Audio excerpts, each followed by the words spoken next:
las 11 más 7. Tú más o menos a las 6 de la tarde, Lenny. Aquí son las 6 y 6.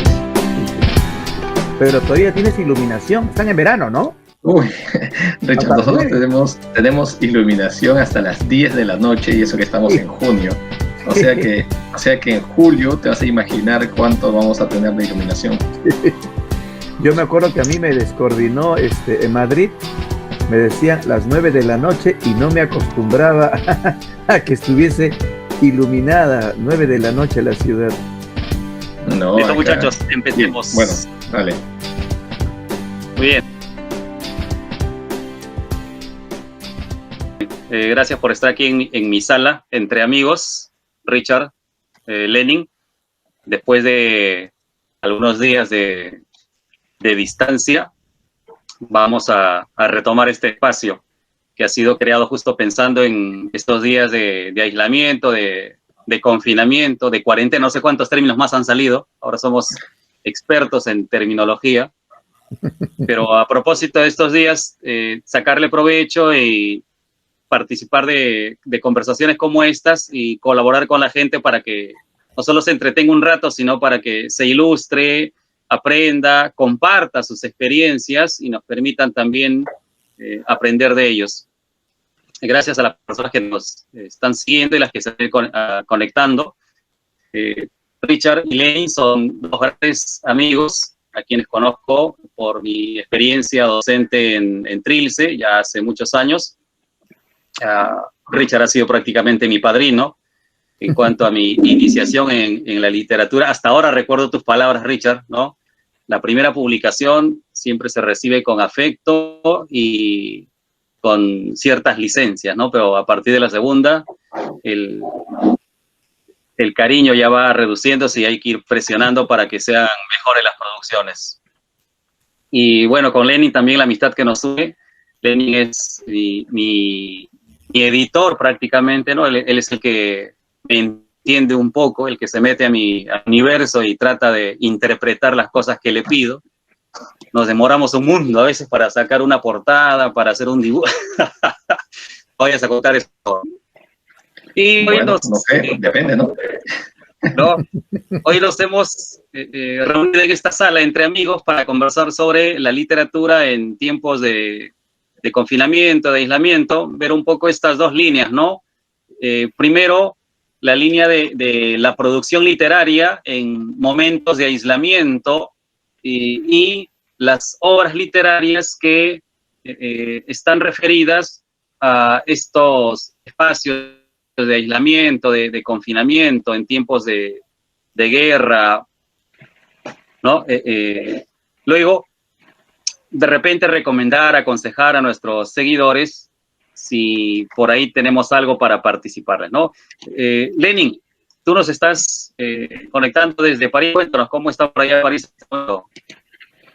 Bueno, te cuento que la situación está mejorando, estamos muy bien, bueno, tampoco bien en lo que se pueda entender, ¿no? Pero comparándolo, pues hace un par de meses la situación está mucho mejor. Hemos pasado casi 60 días de confinamiento, pero un confinamiento totalmente cerrado, era muy raro ver a alguien en la calle. Se respetó mucho la cuarentena y considero que tal vez eso fue en parte el éxito que hubo, ¿no? Si bien es cierto, la gente pues ahora, después de 3 semanas ya de libertad, va viendo cómo la situación nos cambió realmente. Ahora es muy complicado no encontrar en la calle a alguien que utilice pues la mascarilla porque es obligatorio, por ejemplo, en el transporte público, pero la gente es más cuidadosa y ya se ha obligado, por ejemplo, en las panaderías o en los lugares más concurridos o si vas al doctor. Entonces, hay todavía ese temor de mucha gente para que no se dé un segundo confinamiento. No es tanto el temor al virus, sino al confinamiento lo que le tiene la gente, porque tiene miedo a la gente, porque pues fueron semanas muy, muy largas, Henry, muy, muy largas, que nos dimos cuenta de cómo la libertad no la tenemos ganada y cómo pues ahora finalmente vamos saliendo de a poco, pero todavía tenemos ciertas prohibiciones, ¿no? Por ejemplo, hasta el día 2 tenemos la prohibición de no movernos a más de 100 kilómetros, salvo que sea por una cuestión de trabajo. Los bares todavía están cerrados, los cafés están cerrados, los restaurantes están cerrados. Cuidado cuando digo el término bar, mucho cuidado porque la gente, a pesar que soy un borracho, no, acá bar se le llama al lugar en donde pues tú vas a tomar tu desayuno o te vas a tomar pues una gaseosa, una cerveza, ¿no? Bien. Richard, ¿en qué parte de Lima estás tú? Yo estoy en Surco, 7º piso de un condominio. Pero ya, por este distrito un poco que la cosa se controla con el vecindario, que suele ser un poco más cuidadoso por alguna razón. Pero ya pues obviamente sabemos que el mapa general de nuestra ciudad, Lenin, te tienes que haber enterado seguro por las noticias, aquí la cosa se ha desbordado. Vamos por más de 70 días y la verdad es que la gente ya se descontroló. Y yo creo que es entendible, no lo justifico, pero sí entiendo porque el asunto es que ahora el equilibrio entre la sobrevivencia por la salud y la economía han llegado a un punto muy complicado. La economía de la mayoría era de corto plazo. Y entonces ahora amenazados por ello, creo que la gente ha desbordado. Y estaba pensando en lo que decías. Yo creo que el problema es que no vemos al enemigo. Se nos hace difícil entender que hay un enemigo.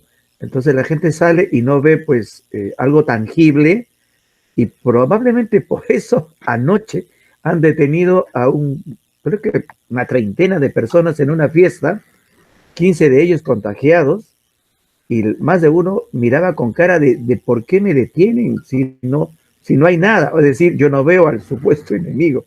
Parece que no nos hemos acostumbrado, al menos en esta parte, a entender que sí hay un enemigo, pues, pero un enemigo invisible, pero bastante poderoso, no es como una guerra convencional. Eso me imagino que en parte, y la economía hace de que aquí nos hayamos desbordado, sí, se nos ha descontrolado. Sí, definitivamente. Sí, muchachos, bueno, ahí tenemos algunos seguidores que nos están acompañando en este momento y está un conocido nuestro que les está enviando saludos. Max Tejero dice, Max. Mis amigos Lenin, Richard, Henry, un abrazo para ustedes de parte de Max Tejero. Un fuerte abrazo, Max, también aquí a la distancia, desde 10.000 kilómetros de distancia, un fuerte abrazo y que te llegue, amigo. Oh, Max, saludos, un abrazote. Un poco más cerca, pero igual virtualmente y por mucho tiempo. Sí, Max es uno de los profesores que nos acompaña a veces los días miércoles que tenemos algunos talleres también para docentes y ahí vamos también compartiendo cosas. Lenin, Richard, dentro de este campo de la literatura en el que ustedes se desenvuelven muy bien, obviamente, ¿qué texto creen que logra encerrar mejor el concepto de confinamiento, de cautiverio? ¿Algún texto que los haya atrapado en esa línea?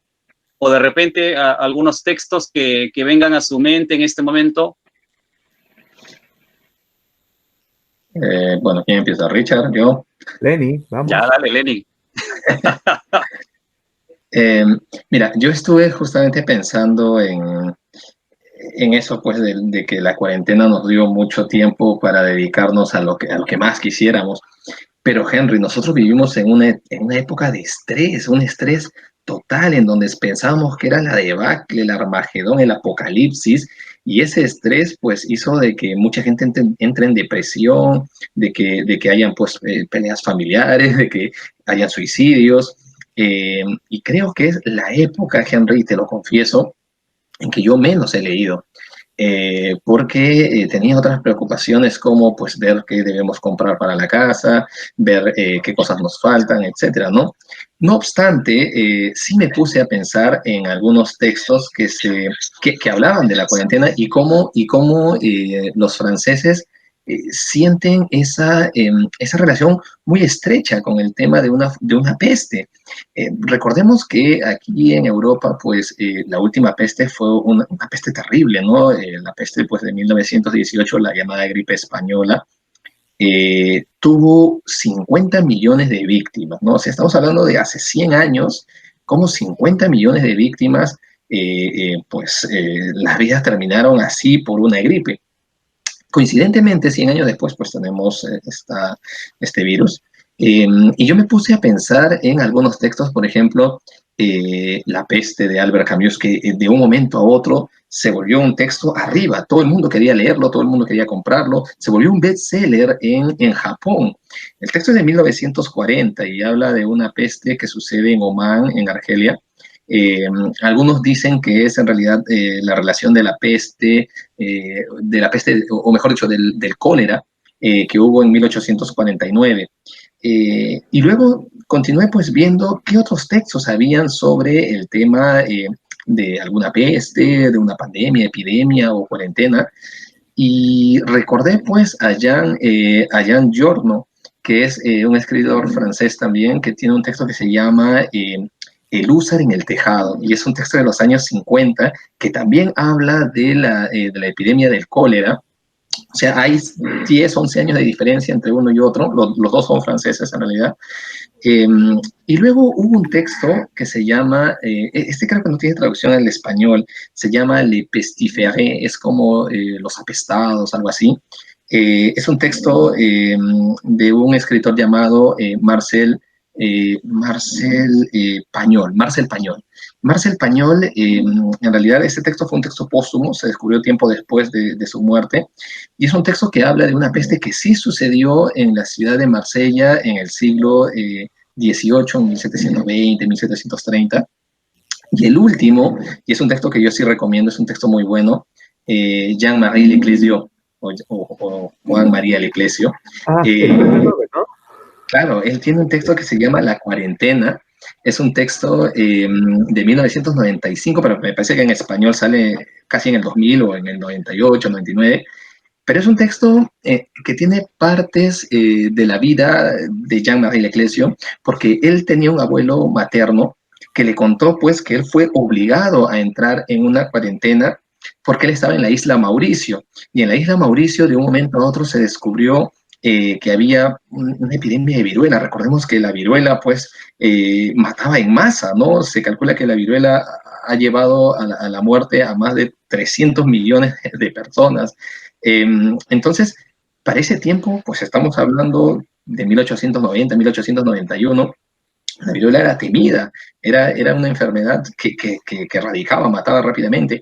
Y la cuarentena es un texto en donde él le da voz y vida a este abuelo materno que fue obligado a pasar una cuarentena en las Islas Mauricio, evitando pues que esté contagiado y que pueda traer la peste. Estos cuatro que yo te he citado son cuatro escritores franceses que tienen una diferencia de tiempo, pues a ver, del 40 al 90, o sea, unos 50 años. Todos se relacionaron con temas de pandemia, peste, cuarentena, y pues me daba cuenta cómo los franceses tienen ese tema de la peste muy ligado así, porque han vivido pues pestes más fuertes y más duras que esta. Claro. Wow. Sí. Tremendo recorrido que nos ha dado Lenin, ¿ah? Ajá. Ahora, de mi lado, mira, del lado personal, cuando arrancó la cuarentena, confinamiento, encierro, etcétera, en verdad yo también dije, voy a empezar a ponerme al día con algunos trabajos incompletos que tenía en textos, ¿no? Siempre, obviamente Lenin y Herring, no sabe, uno tiene en bandeja una serie de cuentos, novelas, proyectos que quieres terminar y que el tiempo nunca te alcanza porque estamos ocupados en trabajar. Y entonces le damos unas horas, pero si teníamos tiempo libre y más o menos la economía, decíamos, tengo para soportar por aquí un par de meses, pues este es el momento de escribir. Y Lenny tiene razón, no funciona el asunto, porque primero no logras desconectarte del día a día, de las preocupaciones obviamente ni muy domésticas, urgentes, y luego empezar a entender que tienes ese tiempo no es tan sencillo. Sin embargo, te diré que lo que sí en mi caso he podido hacer es leer, casi como una vía de escape. He podido leer, me di un ciclo de lectura de no literatura para leer un poco a los escritores actuales que a veces había descuidado, Harari, el Han, etcétera, pero para leerlos. Y otra cosa que puedo darme cuenta, que pude comprobar, es que efectivamente, si uno habla de escribir, no de los proyectos anteriores que ya tienes fichados, sino de lo que estás viviendo contemporáneamente como una experiencia, creo que ambos saben que es muy complicado ficcionar sobre hechos presentes, porque está muy cerca, ¿no? Para escribir de algo se debe tener perspectiva, distancia, para poder evaluar los hechos. Escribir en caliente sobre la actualidad es más periodístico, debe ser más una crónica, pero un hecho ficcional muy complicado. Tracé, en mi caso, un par de historias, pero entendí que sí, se confirma que es muy complicado escribir algo interesante cuando estás muy cerca del hecho. Tienes todavía muchas cosas que te afectan y no tienes perspectiva. Y es más, inclusive si se dan cuenta, en mi caso, suspendí un poco mi participación en Facebook, etcétera, porque yo ya acostumbraba a colocar notas de libros que iba leyendo, porque obviamente no me parecía un buen momento, me parecía que la comunidad estaba muy preocupada en cosas realmente dramáticas y que no le van a dar espacio a este tipo de comentarios que siempre son un poco, ¿no? Retóricos. Así que lo dejé. Ahora sí estoy tratando de tranquilizarme, pero para resumir, no pude escribir algo actual, tampoco pude recuperar las fichas de las historias anteriores, por lo que dice Lenin, el estrés. Sí pude leer bastante y me hubiese gustado compartir las lecturas que tenía, pero como les digo, sentí que no era un buen momento para hablarle a la gente de algo tan etéreo, ¿no? En medio de una situación mucho más material y preocupante. En estos días sí, ya creo que voy más tranquilo, ya creo que he regresado un poco a terminar un par de bocetos que van bien, pero igual les digo, igual siento que todavía el peso de la realidad, la material, tiene una enorme influencia sobre la capacidad artística, al menos la creativa, ¿no? No me refiero a la otra, a de los artistas que están realmente, los que viven del arte directamente y que sí la están pasando muy mal, como todos. Claro, justo de ahí mi interés por el tema, ¿no? Porque esta situación no es ajena a otras épocas, no es ajena a otros contextos en la historia de la humanidad. Se han presentado de manera recurrente en determinados momentos, no solo por cuestiones de salud, sino por guerras o situaciones medioambientales. Entonces, sí, el confinamiento es una cuestión muy vinculada al ser humano. Dentro del confinamiento, el aislamiento es mucho más cercano al ser humano. Y de ahí mi interés, no sé, justo yo había notado que Richard no estaba publicando y me tomé la libertad, el atrevimiento de escribirle, y ahí me comentó, pues, ¿no? Sí, mira, ha sido por una cuestión de respeto a la situación, ¿no? Y le comentaba en algún momento a Lenin también, cuando empezó la cuarentena, yo dije, ahora sí, voy a escribir, ¿no? Y hasta ahora estoy escribiendo. No es algo que funcione así, ¿no? Pero sí sé de algunos autores que en el aislamiento han producido y sus obras han trascendido no solo por la calidad del escrito, sino por la importancia testimonial que ellas presentan. Y en este momento se me viene a la memoria el diario de Ana Frank, ¿no? Que ha sido cuestionado, que tiene sus bemoles probablemente, y que un crítico literario podría en este momento de repente despellejarme, pero como lector, yo leo este texto y digo, sí, pues no, o sea, en un momento de aislamiento esto se produjo. Y sí, hay textos que nos podrían acercar a eso, ¿no? Lenin, te están mandando saludos desde Perú. Jesse dice, Lenin, el mejor escritor del Perú y para el mundo. Ah, qué linda, muchas gracias. Lo declarado.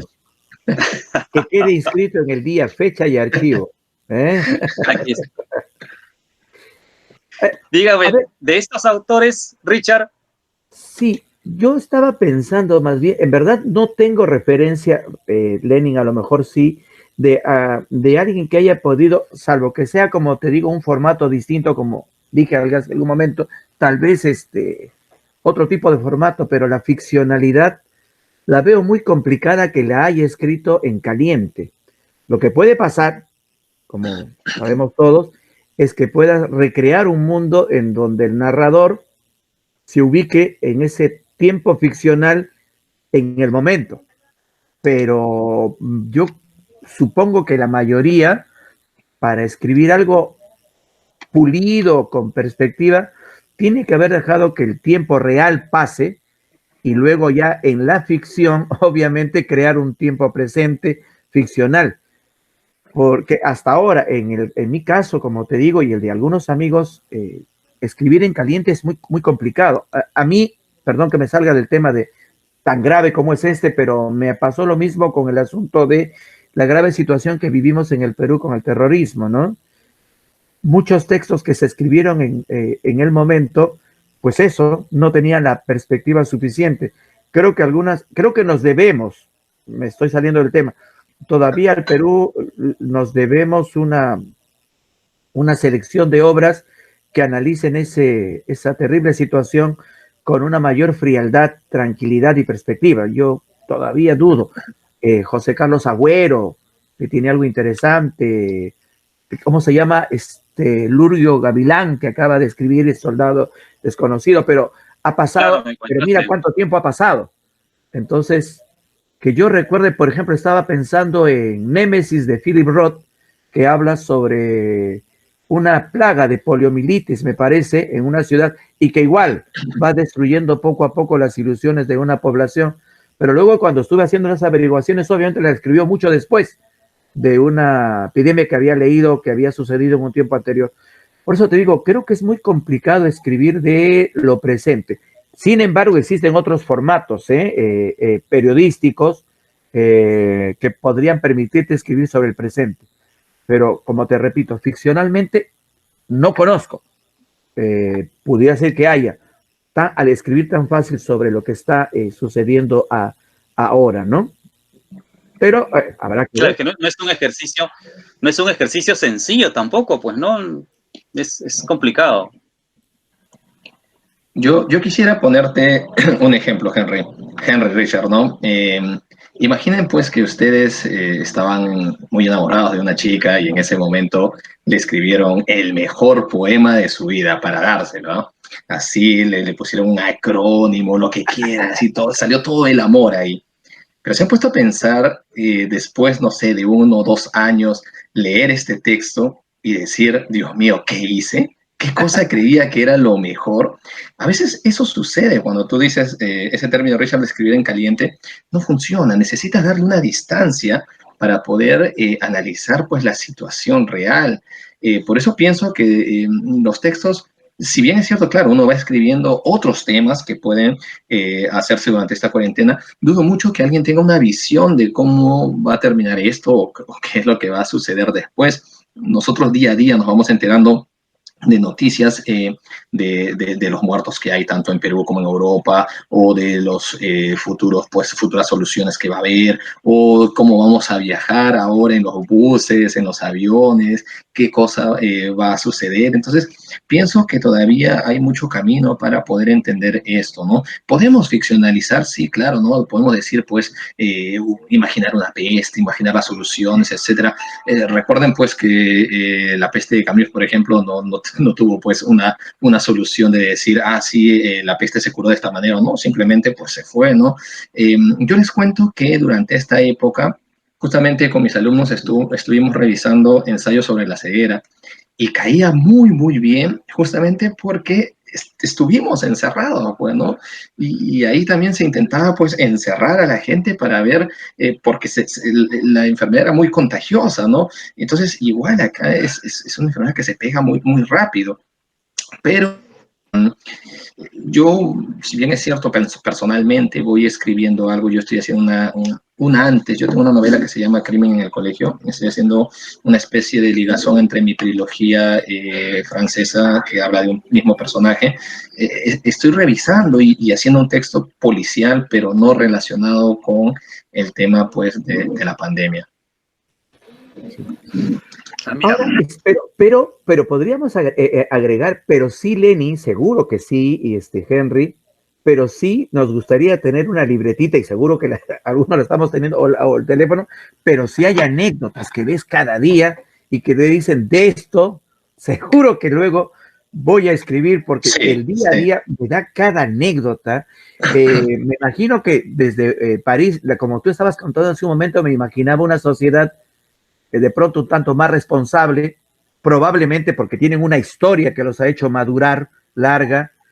América es un continente siempre joven, como dijo Luis Alberto Sánchez, retrato de un país siempre adolescente, ¿no? Adolescente, pero lo que pasa es que el día a día sí me llama la atención, quisiera notar cómo es que la gente, por ejemplo, sabiendo que hay una situación mortal, hace cosas como la que digo, un fiestón formidable, y cosas estremecedoras como que ahora escupen de venganza, escupen, si la policía los detiene, escupen con la intención de contagiarlo.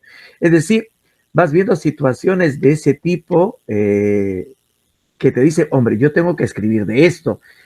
Cumpleaños que ahora se celebran vía el chat, personas que me van diciendo, hoy ha muerto fulano de tal, ya le tocó, ¿cuándo nos llegará por aquí? Es decir, desde situaciones estremecedoras, dramáticas, que lamentas mucho, hasta situaciones casi carnavalescas. Y dices, hombre, yo lo voy a ir fichando y vas ficcionando, pero claro, sí tienes el antojo, porque como uno escribe, así como el que pinta o el que hace algún tipo de arte, tienes ganas de contarlo, pues, pero sabes que vas a tener que ficharlo, ir enriqueciéndolo, y luego con el tiempo me imagino que lograrás, como dicen cuando hacen las tortas, hacer que la masa se tranquilice, no sé, en una terminología culinaria, y luego la metes al horno. Pero sí hay, me imagino que ustedes también por ahí tienen guardadas una serie de anécdotas presentes que dice, hombre, de esto alguna vez voy a tener que desarrollar una historia, ¿no? De hecho, ¿no? Y estaba recordando, a propósito de lo que señalaba Richard, que o sea, no solo es el escenario externo, sino que en la misma casa, yo por ejemplo estoy en un edificio de 4 pisos, en el primer piso vive mi suegra, y durante estos días me he ido enterando de algunas cosas que ella vivió durante su juventud, en sus primeros años de matrimonio, y son anécdotas muy ricas y tan vivenciales que ya están dando vueltas por ahí como una posibilidad para trasladarla a texto, ¿no? Kevin Tazara nos manda saludos, dice muy buenos profesores, dice días atrás estuvo una clase de quechua y recordaba una de mis publicaciones, un poemario que tengo, Yuyaykuna, que justamente habla sobre el terrorismo, ¿no? Años de violencia. Yuyaykuna tiene una historia muy curiosa, ¿no? Porque este poemario yo lo publico pensando en mis amigos ayacuchanos y no son mis historias, son las historias que ellos me contaron y que las pasé a poesía y que coincide justo con la enfermedad de mi madre y por eso es que no la pude promocionar nada, ¿no? Queda en el tintero. Pero bueno, sí, pues esta situación nos está llevando a una serie de eventos que podríamos capitalizar, ¿no? Y ahí viene una pregunta, una curiosidad. ¿Qué tan rica puede ser la producción en este momento? Porque sé de algunos escritores que en este momento ya están promocionando obras que han escrito, ¿no? Yo escribí en una semana sobre la cuarentena, ¿no? Tengo una novela lista, un volumen espectacular sobre el aislamiento. ¿Cómo ven ustedes este tipo de producciones? ¿Cuál sería su análisis? Bueno, yo en primer lugar quiero mandarle un saludo a Kevin. Hace mucho que no sé de él, Kevin. Saludos. Han pasado, wow, más de una década que fue mi alumno allá en Trilce. Sé que también estudió literatura, así que bueno, a seguir con la lectura y la escritura. Ahora, si bien es cierto, Henry, es cierto que se han empezado a escribir algunos textos y no solo eso, editoriales a promocionar en masa títulos rimbombantes como El coronavirus y el desastre, o escritura en la cuarentena, o literatura en tiempos de pandemia. Pero ten en cuenta que eso más que un texto de calidad es un texto de venta, pues, ¿no? Ahora la gente está metida en esto y está asustada, tiene miedo. Entonces, qué mejor que, no sal que salga este texto y la gente pues que empieza a consumirlo por morbo, por alimentar su preocupación, por buscar una solución, porque yo mientras hablo con amigos en Perú, lamentablemente, creen todo lo que a veces se dice en internet, ¿no? Que la cura es esto, la cura es tal, o la solución es esta. Y yo me asombro y digo, vaya, ¿no? O sea, tienen cura para todo. Todos los días escucho a alguien que tiene una forma de curar esta enfermedad que todavía ni siquiera tiene cura, ¿no? Pienso que los textos se van a ir viendo con el pasar del tiempo, ¿no? Se publicará ahora y se dirá, bueno, acá está el texto que se escribió durante la cuarentena o el texto que yo hice, etcétera. Se irá viendo cuando la situación se vaya calmando en cierta manera, porque si bien es cierto, puedes tener un tema muy bueno, pero no solamente es el tema el que llama la atención, sino también cómo se va formando y escribiendo el texto, ¿no? ¿Qué cosas has utilizado que puedan llamar la atención de un crítico o de un futuro lector? Y no solamente buscando la fama del momento, porque pues como estamos en tiempo de pandemia hay que escribir sobre eso. Oye, alguien puede escribir, no sé, una novela romántica y puede que tenga éxito en esta época pues de la pandemia. Ahora, Sí, a ver, podría ser, relativamente, podría ser que se han dado casos, por lo que he leído, Ciro Alegría escribió de un tirón, creo que en un par de meses, al menos eso leí. Si bien no es El mundo es ancho y ajeno, tal vez Los perros hambrientos, debo haber leído alguna vez que lo escribió cuando estaba paralizado en Chile por una enfermedad. Podría ser que alguno, pues, inspirado por las musas o por esos elementos aleatorios, podría desarrollar de pronto algo interesante. De pronto, pues a ver, si no nos queremos colocar en el plan de críticos, qué sé yo, todo es posible. Sin embargo, yo coincido con lo que dice Lenin. En la mayoría de los casos, salvo estos aislados que menciona que podrían darse, pues hay un afán comercial, que tampoco es para criticarlo hondamente desde nuestra perspectiva, sí, porque las editoriales no necesariamente tienen que estar al 100% vinculadas con el arte. El arte, llámese aquello que tiene propósitos más allá de la venta, ¿no? Entonces, la editorial lo que quiere es vender, pues, y también eso es un negocio, y hay gente que le gusta, pues, ese tipo de lectura, perdón si suena un poco petulante, ¿no? Mediana, porque eso también depende del gusto del lector. Entonces, sí, es posible que la mayoría de textos escritos así, a pedido, al destajo, al peso, estén abundando. Y en términos comerciales supongo que está bien, porque como te dije hace algún momento, hay otro lado de este asunto que no sé si me voy a salir mucho. Acaba de salir en el Perú, Lenin, ¿no? Me imagino que en Francia también va igual. ¿Qué pasa con el lado artístico, con la producción teatral, literaria, musical? Está paralizada. Y de verdad, eso también es un enorme movimiento, no solo artístico, sino comercial, de lo que sea. Y la verdad es que también sus saberes se están gastando. Y entonces aquí han soltado un subsidio, me parece, 50 billones he escuchado, no estoy seguro, para tratar de subvencionar a aquellos que viven del arte. Si incluyes a eso a las editoriales y a los escritores que de pronto han buscado, han sido buscados por las editoriales, supongo que por ahí va el decirle, hermano, por favor, necesito un texto a propósito de, tú puedes escribirme así en 5 días o en 10 días, y probablemente más por la necesidad económica, y bueno, si te inspiran las musas, mejor que te salga algo perfecto, pero más es la presión económica. Creo que se podría escribir algo así, pero ya es una cuestión de reparo personal, decir, no, yo no podría, pero supongo que eso también es admisible, pero como una producción libresca, pero no sé si a llamarla literaria, ¿no? Una producción en masa. Aceptable en tiempos de difícil situación económica. Tienen que reactivarse las editoriales también, ¿no? Ese es mi punto de vista, pero como te digo, yo no creo, sinceramente, que pueda salir algo pulido, que se convierta con el tiempo en algo trascendente, con tan poca perspectiva. Pero todo, sin embargo, en el mundo de la relatividad puede pasar. Sí, Max Tejero nos dejó una metáfora por acá. Nos hace una comparación con la masa y la preparación del planetón, dice acá Max. Allá. Se prepara la masa previamente, amigo Richard. Ustedes van macerando la información para luego hacer mucha producción literaria que esperamos leer de parte de los tres, ¿no? De Richard, Lenin y la mía. Allá, esa era la masa. Ya aprendí. Gracias, Max, ya aprendí.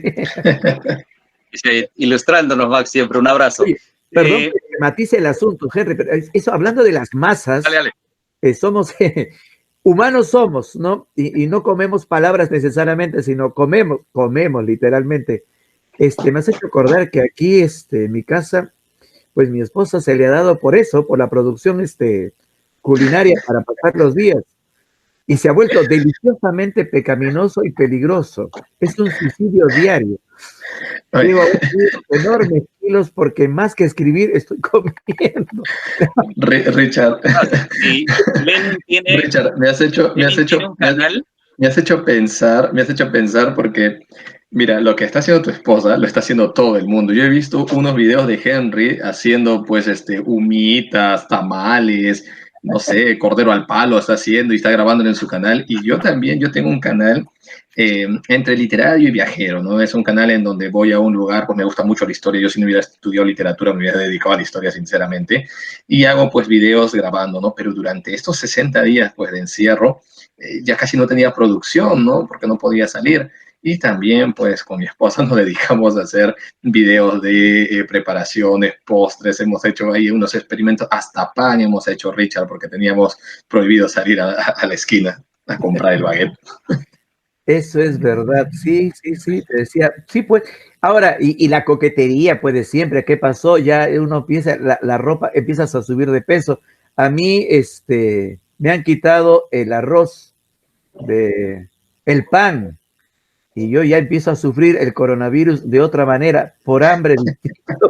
Me lo da ya porque en verdad sí ha habido ese problema, por suerte, decía, ¿no? Ahora me descorazono porque digo, sí, yo estoy comiendo y de pronto, bueno, las imágenes de mi país no son muy alentadoras, pero sí, pues eso quería compartir porque me has hecho acordar por lo que dice Max, hemos mejorado, si bien no sé si hemos mejorado en el ejercicio de la literatura, que espero que sí, pero la mayoría hemos mejorado en el ejercicio culinario, porque sí he aprendido algunas recetas, ¿ah? Así que imitaré a Laura Esquivel.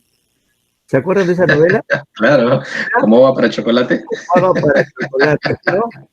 Pero tienes que imitarlo en los dos sentidos, Richard, no lo olvides, ¿ah? ¿Ah? Tienes que imitar en los dos sentidos, ¿ah? Dígame, para todos, Laura, ¿y cómo les